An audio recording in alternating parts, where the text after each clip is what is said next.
Bueno, ahora vamos a escuchar Paula Gordaliza from the BCAM, talks about the price of it.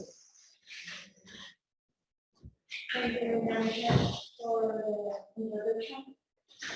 And in this talk, I will present some parts of the work that I've been doing since I started my PhD with young children and Saskia, and also with Paula Gordaliza and other colleagues at the Institute of Mathematics of School.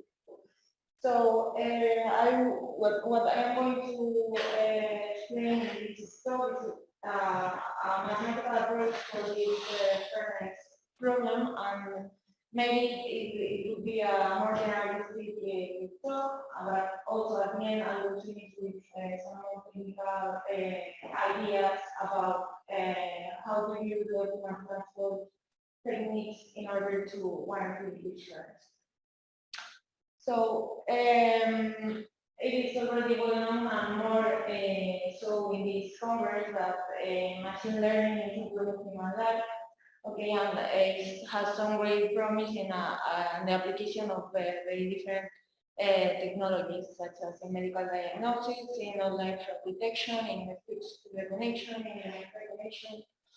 But these machine learning based systems are not objective, okay? So they rely on potentially biased data, as we answered previously.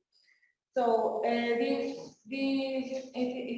interesting to remark that this bias is often due to an inherent bias that exists in the population and it used to generate the training set.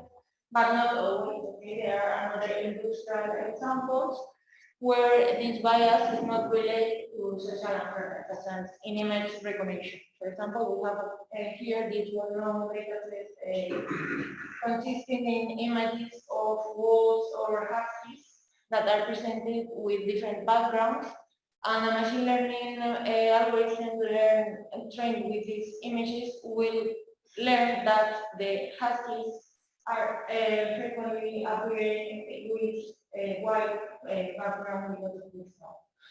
Okay, so this importance of this problem that is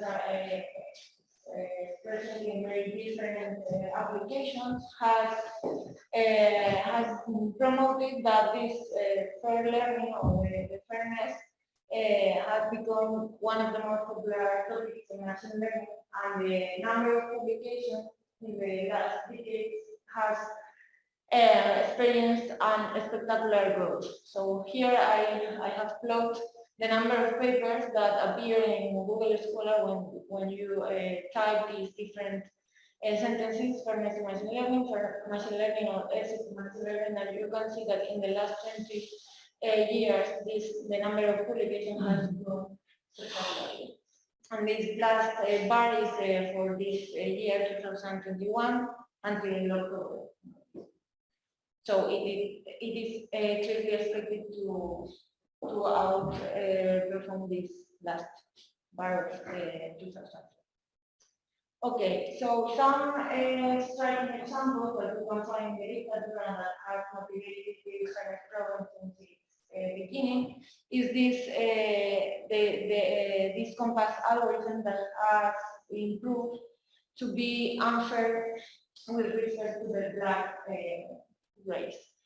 So what was shown in 2016 in a paper of Andrew and other authors in what it was published in an online platform called Republica, that the false negative rates were higher for the black race than for the white race, and also the false positive rates were lower for the white race than for the black.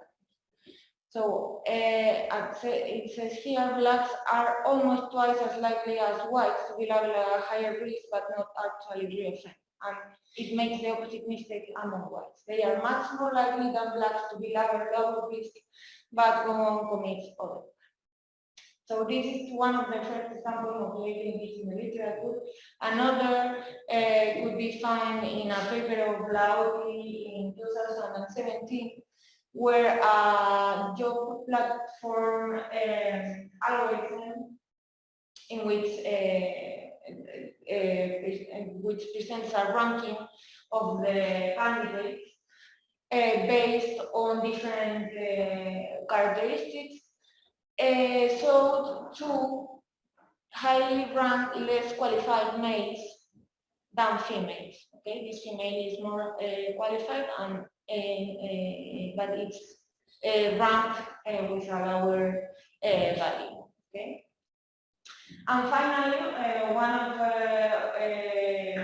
other typical examples for this use of the machine learning algorithm is in the banking industry, where the banks want to predict whether a client is able to face to a credit loan or not. Okay, so they use machine learning algorithms in order to predict this kind of thing.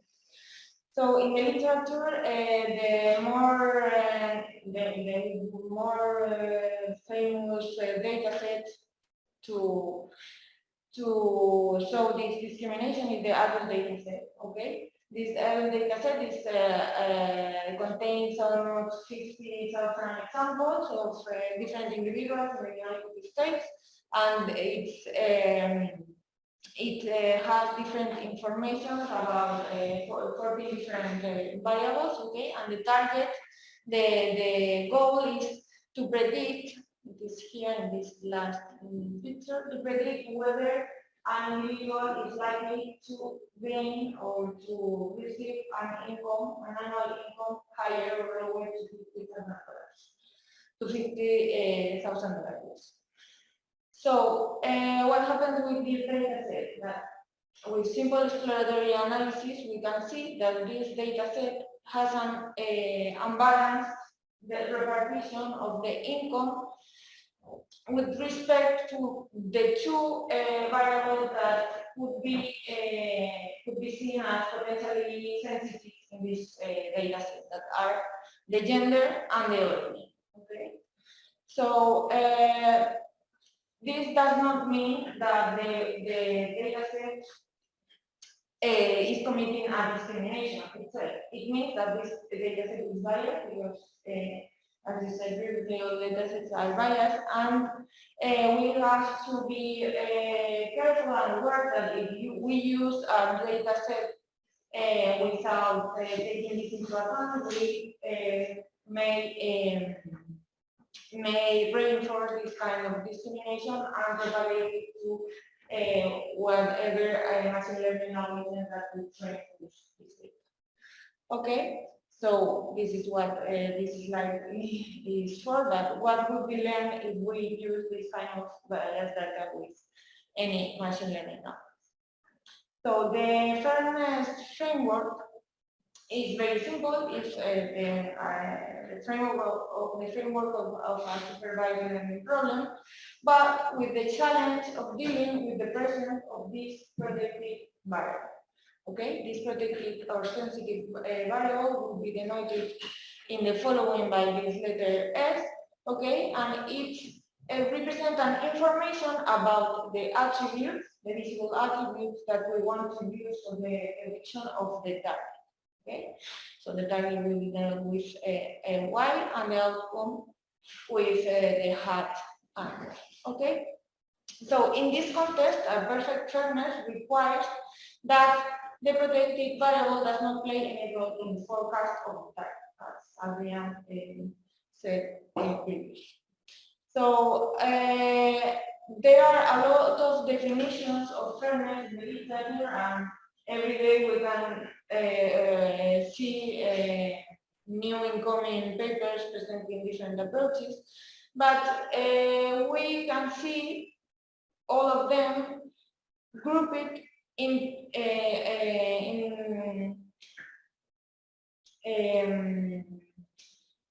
group it around two different kind of independence. I mean that one independence is stated by the statistical parity. That means the outcome is independent from the protected variable, and the other independence is the independence of the outcome between the outcome and the protected variable, but conditioned by the true target of the true value of the targets.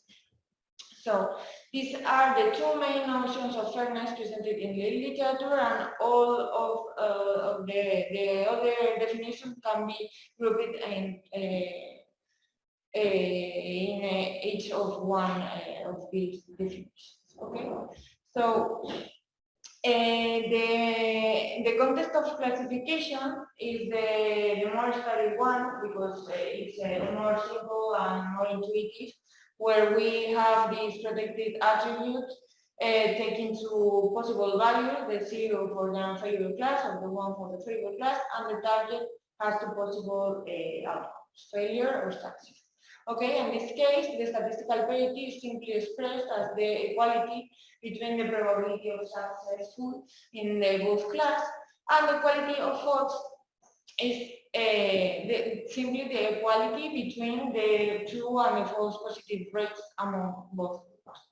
Okay, so as we can imagine, there is one of these two definitions which is easy to implement because of the kind of information that we could have from the data. Okay, so statistical parity only needs the value of the outcome and the protected value that are usually known. So it is more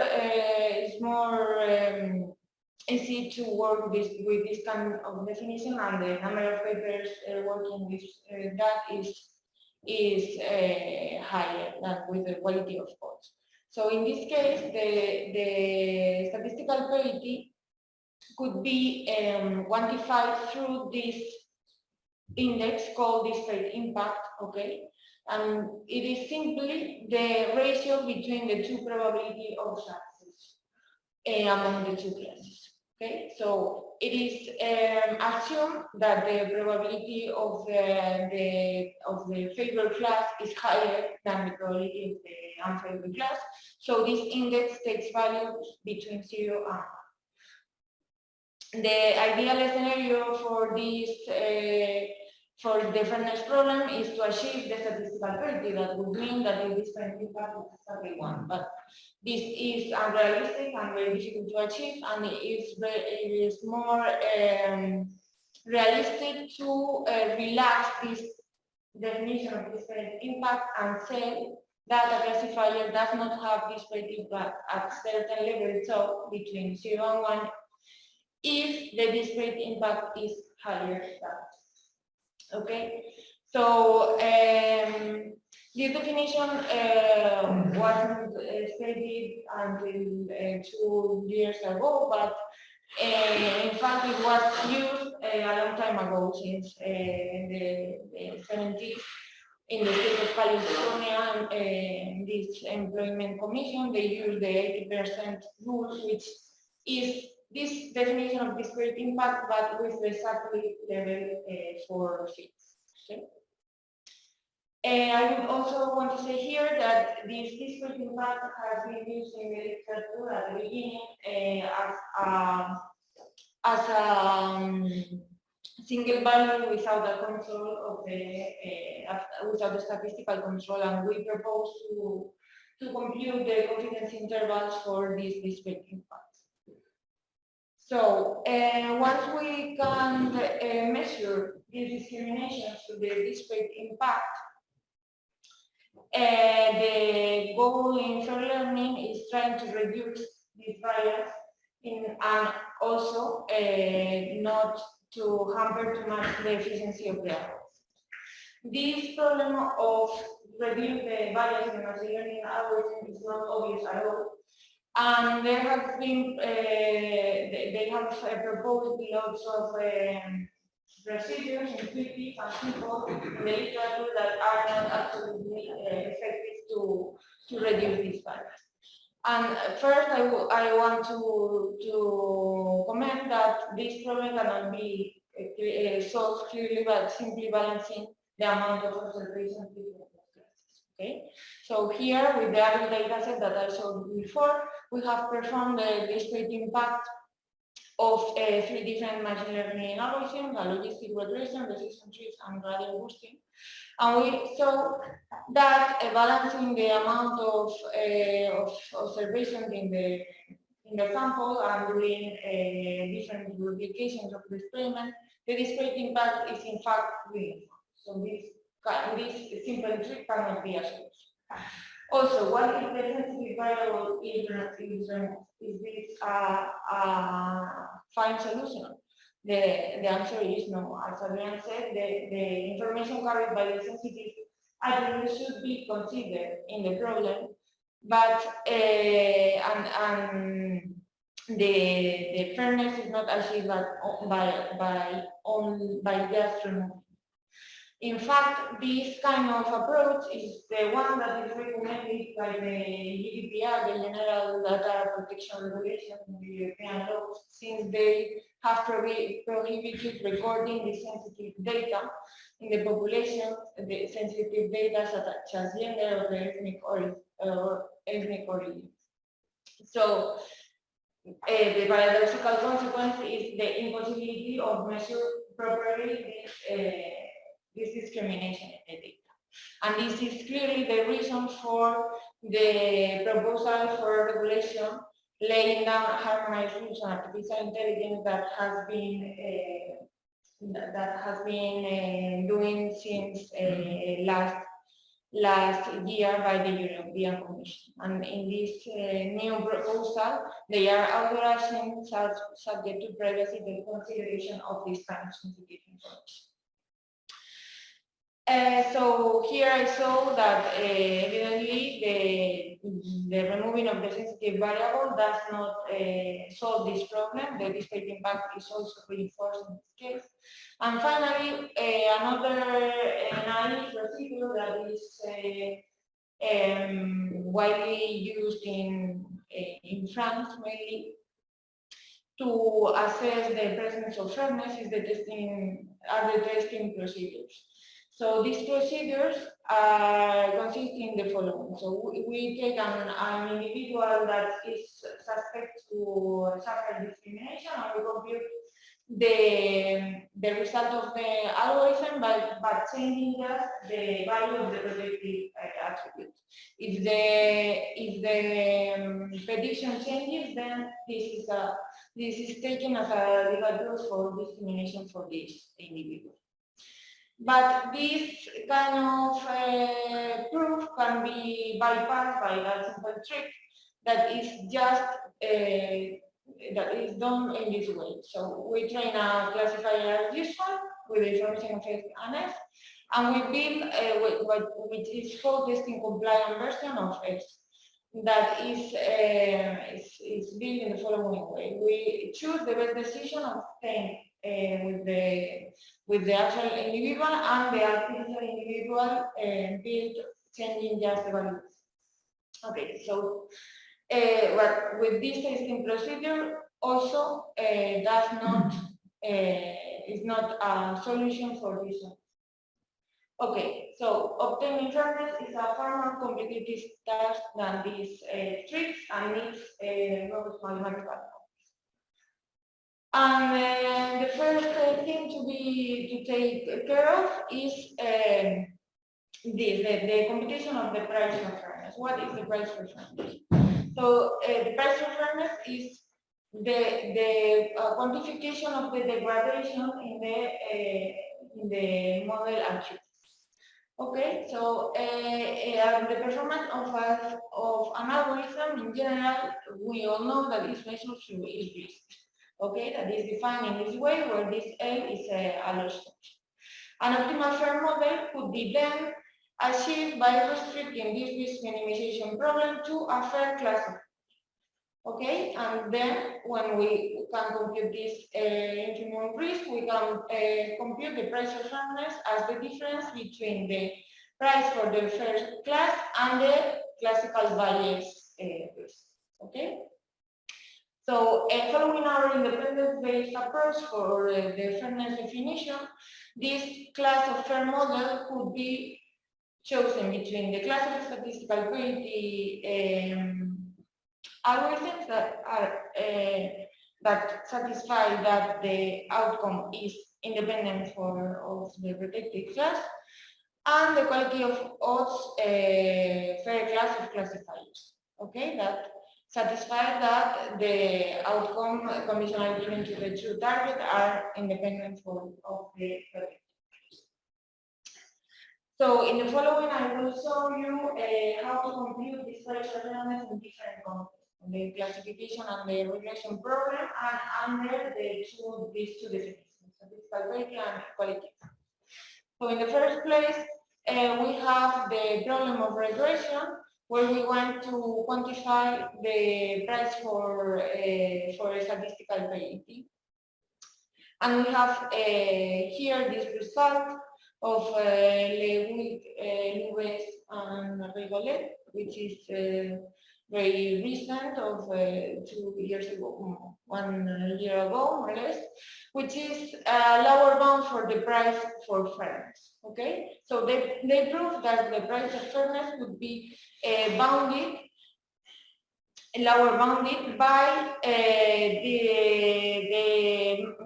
Base variation between the distributions, the conditional distribution of the bias estimator conditioned by the protected class, and the distribution of the predictor of conditioned also by the two class. Okay, and they also prove that the quality holds for the statistical parity class. So in this case, they can characterize exactly this price for fairness, which is given in terms of this Base variation. Okay, so in the simple binary scenario, this is computed as this weighted sum between the Base distances of the conditions, the distribution of the bias estimator condition by the sensitive variable, and the Base center between these two distributions. Okay. So this work was, the results in this work were also obtained right after in this other paper, and also Lewis and Lewis extended this to general dimension in another. For the case of classification, we have this work that was presented in BCAM in 2019, where we propose to obtain a fair classifier by trying to transform the data in this sense. So we observe that we want to find a transformation of the data such that the transformed conditional distribution of the data conditioned by the sensitive variable are equal. In this case, any classifier trained from this data would be fair with respect to the statistical. Okay, so from this methodology, two questions arise: which is the best distribution for this repair, and also which is the best way to transport this distribution. Okay, so the solution is given by this result, which is presented in this work, in this email, where we prove an upper bound for the price for fairness, also in terms of the Base variation, but in this case between the conditional distribution of the data conditioned by the sensitive variable and the Base variation. So the price for quality of odds in regression has been considered previously in this work of Woodward in 2017, and we also consider this problem and prove that under a normal model, a fair linear predictor could be characterized by this equivalence. So I will go more fast because I'm running out of time. So our propositions obtain the optimal fair linear predictor as the solution of this optimization problem. Okay, and in the case where I and S are not linearly dependent, we saw that it can be exactly computed, okay, as with these equations, and where these matrices are completely characterized but are a bit ugly to write. And we have to yet to compute exactly an upper bound, or we have to try to obtain an upper bound for this price of fairness in this case, but we have already done simulations to see that everything works as expected, and the minimal and this price for fairness essentially converges. Okay, so this is good. And finally, the price for equality of odds in classification was previously considered in this work by another author, and we have extended the approach that only consider the equality of opportunity criteria, that is a bit lighter than the equality of odds, because it's simply the equality of two positive rates. So we have also obtained an optimal fair classifier in this case. And when we are able to quantify this price for fairness, maybe this price is too high and it is worth it to relax it into a partial notion or a level of fairness. And the methods that tries to achieve fairness in the literature could be classified from a procedural point of view into three classes. So we would have the pre-processing methods that represent the training data, the in-processing methods that control the training phase, and the post-processing methods that control the output. But indeed, this is now quite obsolete, because this area is growing so fast, and the number of work and contributions is very, very large, and any kind of classification is imprecise, and it is best to see that there are a lot of procedures lately presented through an optimal transport approach, and others presented through an empirical risk minimization approach, and also without forgetting the causal approach, which is very important, and a counterfactual approach.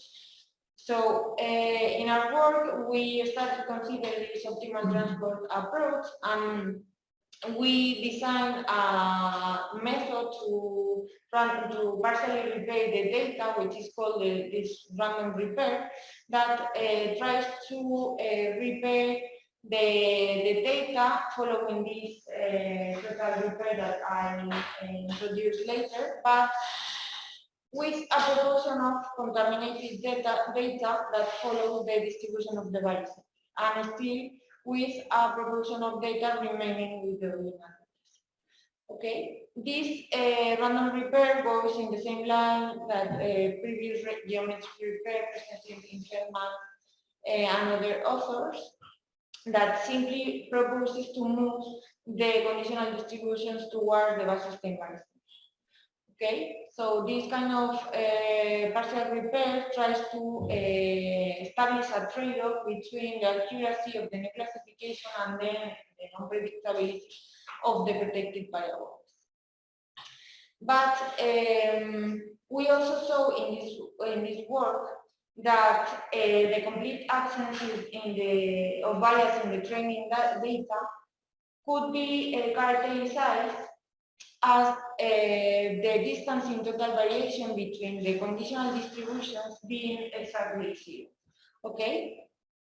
So if we, as it's very well known, the distance in total variation is also an optimal transportation distance where the cost is simply the 0 to 1 loss. And if we compute the distance in total variation between the randomly repair distributions, we can see that the lambda that tries to control the level of repair, in fact, appears here controlling this distance, and also that the mean risk in the classification is a mixture of the two errors. Okay, the error with the transform data and the original error. So the use of the basis center is still justified. But in the other hand, this geometric repair, the distance in total variation between the distribution is not controlled by this. Okay, so just to finish, this result also motivates a tool for fairness assessment criteria that is based on building a statistical test to certify the similarity between these two distributions. So in our work, we also obtain a central limit theorem to check the similarity of these distributions based on basis center, and we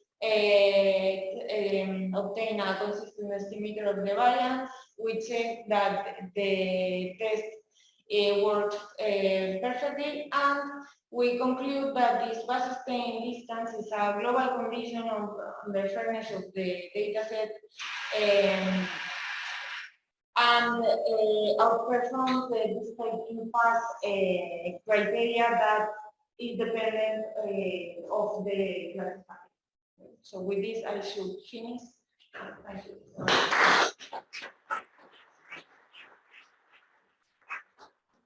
Thank you very much for the presentation. Another question? Comments? I have a question. Well, my question is about the definition of the fairness matrix. This for classification with discrete variables. And it seems that you have to define a binary target variable and binary sensitive variable. So it seems that we are restricted to working with binary variables, Actually, this is the statement that you find in most of the papers about this topic. And my guess is that this metrics, let's say the statistical parity, might not work when we have non-binary variable, let's say a binary variable, and then having found any approach. There is a question, and it's obvious to wonder this thing because this classification is very simple. And yes, in the literature, this notion of different impact has been extended to a more general metrics considering the expectancy of the. Okay, so what you measure is the expected value of your. So it would be like similar to metrics with the regression problem. Yes. Okay. Indeed, what is done in the regression problem is kind of second. Short question? Yeah, very short. I will just ask a question, but probably there's no time for an answer because it's a very basic thing that I don't understand. So when you speak of an unfair data set, what does this mean exactly? I mean, is the data set unfair or is the world unfair? Meaning, if the world is unfair and I sample my data set properly, I will have an unfair data set. I will reflect the bias in salary that exists in reality. So I'm not sure exactly what an unfair data set means. Let's talk more than unfair data set, bias data. And I think I know this is a very long discussion, or maybe You have to- later, but I would say that what is very No, but you can put Oscar Wilde, so I would say life is unfair, hopefully for most of us.